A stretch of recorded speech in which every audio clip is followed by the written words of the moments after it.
Well, good morning. Happy Friday. I hope you guys are all having a great day.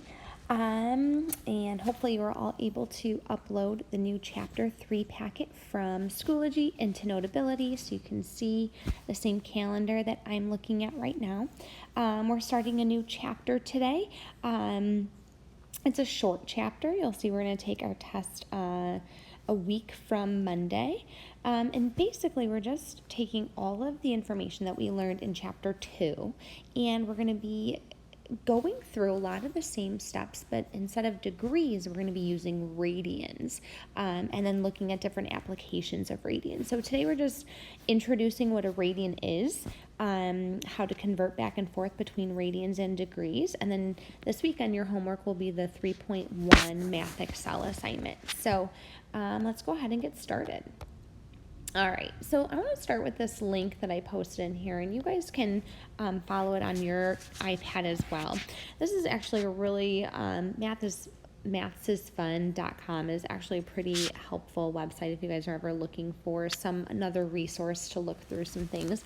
But the way it shows the graphics it has for radians, I think, is just really helpful. So 1 radian is the angle made when the radius is wrapped around the circle. So however far the angle has to rotate to get to the end of the radius when it's wrapped around would be 1 radian. Now, again, when you say that, it's kind of confusing, but I think this graphic is pretty helpful. So if you take your radius and wrap it around the circle, however far you have to open the angle to get that wraparound would be equivalent to 1 radian. So instead of looking at measuring our angles in degrees, we're going to be measuring our angles in radians.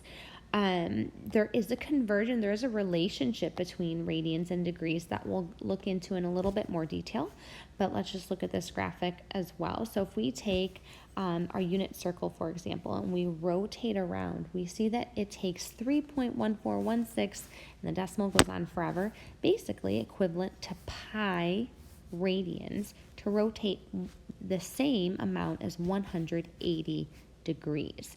So pi and 180 are key terms when we're looking at the conversions from radians to degrees.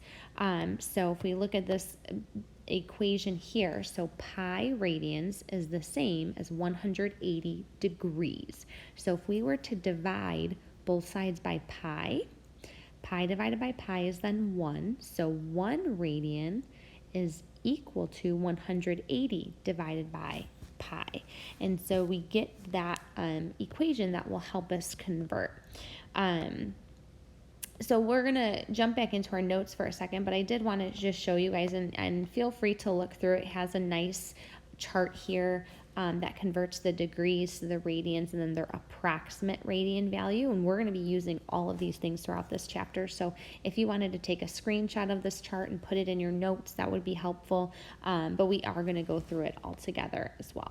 Okay, so you can just take a look at this if you ever are getting confused or whatever, but we're just going to go ahead and start defining all these things in our notes as well, so you'll have a bunch of resources to look back on. Okay, so just like we saw on that website, 1 radian, a measure of 1 radian is an angle with a vertex at the origin, so same thing that we've been looking at. So with a vertex at this origin or the center of our unit circle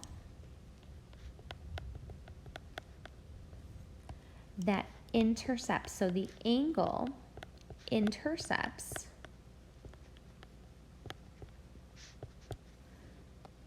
an arc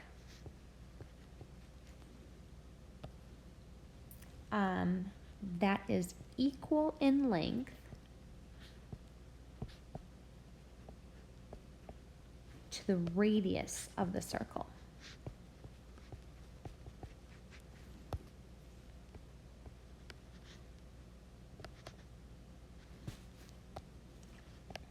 Has a measure of 1 degrees.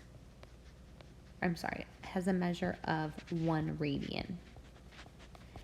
And you may see if you're measuring in radians, instead of the little degree symbol, they might put a little r or they might just leave it without any degree symbol. And that's a key way to determine whether or not the angle measure that you're being given is in radians or degrees. Degrees will always have the degree symbol. Radians may not have anything, but we'll look at that in more detail later. Okay, so let's think about what we just looked at on the website. So we saw that rotating 180 degrees is equivalent to pi radians. So what if we continued another 180 degrees to complete that circle? Well, all the way around a full rotation would then bring us to 2 pi. So 2 pi radians is the same as 360 degrees. This is really important, something that you want to think back and be really familiar with. And same thing with 180 degrees is equivalent to pi radians. Just good to know that general relationship. So if we, again, look at our unit circle here, and let me make a better one. So if we have our unit circle, we start at 0. And we rotate, so 0 radians, we rotate pi radians halfway around, and then end at 2 pi. What about up here at where 90 degrees would be? Well, do you guys see that this is halfway to pi? So up here at 90 degrees would be pi over 2 radians. And then in the same way, if we start at 0, 0, this is half pi, this is 1 pi, so this would be 1.5 pi. Or 3/2 pi. And then we'd end at 2 pi. So we have our quadrantal angles here in radian form now. Okay? And we'll come back to filling out all the rest of those angles. But what I want to practice first is how to convert back and forth between radians and degrees. So if you have degrees, if you're given an angle measure in degrees, you're going to take that angle measure and multiply it by pi over 180. And then if you have radians, you're going to take that radian angle measure and multiply it by 180 over pi. So these are the two conversions. The way I remember it is our radian measures are going to have pi in them. Usually, that's a good indicator that we are going to be in radian measure. They don't always have to be, but they usually do have pi. So if we want to go from degrees to radians, I'm going to multiply by pi because I want pi in my answer. But if I'm going from radians to degrees, well, then I want to take the pi away. I want to divide it out. So then I'm going to do the 180 divided by pi. So you'll definitely want to memorize those and know how to use them. So let's use them first to make sure. So here you'll see in both these examples we're converting from degrees to radians. So since we want to go to radians, we want pi in our angle measure. So we're going to multiply by pi and divide by 180.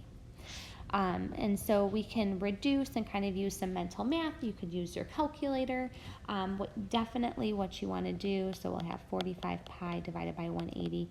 Just always make sure you reduce your fraction as much as you can. So this is going to reduce to pi over 4. So this is pi over 4 radians. So 45 degrees is equivalent to pi over 4 radians. All right. What about if we're given an angle measure that's not a whole number? What do? Well, we do the same thing. We're going to follow the same operation where we still want pi in our answer. So we're going to do pi divided by 180. But this time we're not going to be able to reduce the fraction or leave our answer in fraction form. It's going to be a decimal. And that's okay. Radians don't always have to have pi in them. So it can be a decimal number. So in this case, it's 4.3598. At this point, you can leave your answer like this, or you could put a little r up above where the degree symbol would be if it was in degrees. Since this is in radians, you can put that little r. But I think the more common way you're going to see it is that there's just no unit there at all because the radian would then be implied. And again, since the original angle was in decimal form, then our answer could be in decimal form. Otherwise, we always want to try to leave our answer as a reduced fraction if possible. Okay, so again, if you want to convert to radians, we want the pi in our answer, so we're going to multiply by pi. Versus if we go down here, if we want to go from radians to degrees, we want to get the pi out of there, so we're going to divide by pi and multiply by 180. By doing that, the pi's cancel, which again, we wanted, and then we can multiply across and simplify. So 9 pi over 4 times 180 over pi. We can say, okay, 4 goes into 180 45 times, and then we can multiply that by 9 times 45. So now both of our denominators have been canceled. So 9 times 45 comes out to be 405 degrees. Remember, we're converting from radians to degrees. Same thing, what if we have a radian? Again, 4.25, there's no degree symbol here. So because there's no degree, we know it's in radians. So since we want to convert it to degrees, we're going to divide by pi. And we'd have to use our calculator here to get our answer. And this would be 243.51 degrees. Okay, so converting from either degrees to radians or back and forth, make sure you know when you're multiplying by pi and when you're trying to take pi away. Remember, with radians, we want, typically pi is in our radian measure and it's not in our degree measure. So kind of going along with that, now that we know how to convert, can we convert our unit circle angles from degrees to radians? Sure. So when we do that, we're just going to take all of the degrees and multiply it by pi over 180. Okay. Now to keep things short, I trust we can all multiply, reduce our fractions, and all that good stuff. Show one example, and then I'll just tell you guys what they are for the rest. So let's look at, so if we did 30 degrees times pi divided by 180, 30, let's see, the zeros cancel. 3 goes into 18 6 times, so we would get pi over 6. And if we did that all the way around, we would get pi over 6 for 30. And I'm going to actually do all the 30-degree reference angles first. So 30 degrees would be pi over 6. 150 degrees would be 5 pi over 6. 210 would be 7 pi over 6. And 330 would be 11 pi over 6. So by doing all those 30-degree reference angles, I hope what you guys are seeing is this pattern that all of the denominators of our 30-degree reference angles are 6. And that's going to happen every time. All the reference angles are going to have unique denominators, which will be helpful to differentiate which reference angle they are. So for our 30-degree reference angles, all of our denominators are 6.